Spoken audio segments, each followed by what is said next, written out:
All I know is that first, you've got to get mad. You've got to say, I'm a human being. My life has value. So, I want you to get up now. I want all of you to get up out of your chairs. I want you to get up right now and go to the window, open it, and stick your head out and yell, I'm as mad as hell, and I'm not going to take this anymore! Mad about what? And we say we're not going to take it anymore, but we probably will. But in any case, that's the most famous single line from Sidney Lumet's 1976 masterpiece, Network, made from a crackerjack script by television veteran Paddy Chayefsky. The Communist Party's not going to see a nickel of this goddamn show until we go into syndication. The network in question is UBS, which has just been taken over by a giant corporate conglomerate. One of the casualties of this restructuring is Howard Beale, a longtime news anchor who's been asked to give up his job. But Howard is not going quietly. That's Peter Finch as Howard Beale, in a role that won him a posthumous Academy Award for Best Actor. Now, Howard's crack-up is not just an embarrassment for UBS, it's also something of an opportunity, and it provides a backdrop for a probing look at the inner workings of the corporate media. You keep your hands off my news division, Frank. We're responsible to corporate level, not you.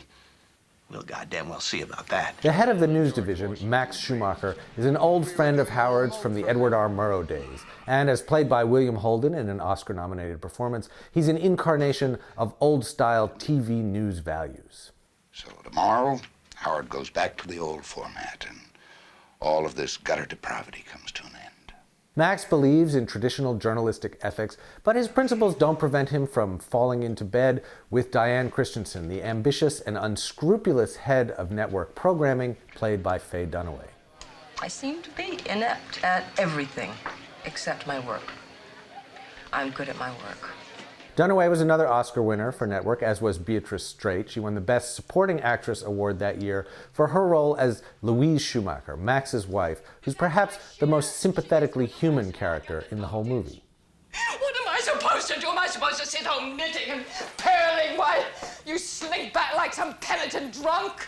The least human character is probably Frank Hackett, played by Robert Duvall, corporate hatchet man par excellence and Max Schumacher's nemesis. I'm putting the network news show under programming.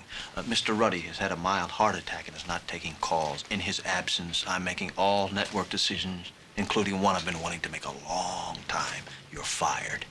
Now, Hackett may be the villain, but nobody in this picture is particularly heroic, and it's far from a simple morality play about corporations corrupting television or television corrupting the public.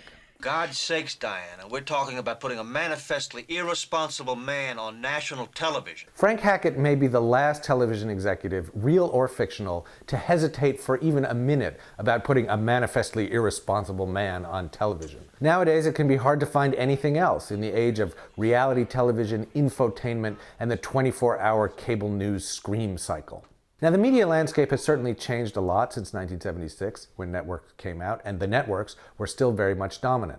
There wasn't very much cable TV, the internet was scarcely even imagined, but the film's essential insights about the nature of mass communication in modern society are as fresh as ever. Miss Hobbs, I'm offering you an hour of primetime television every week into which you can stick whatever propaganda you want. The ecumenicals are an undisciplined, ultra-left gang whose leader is an eccentric, to say the least.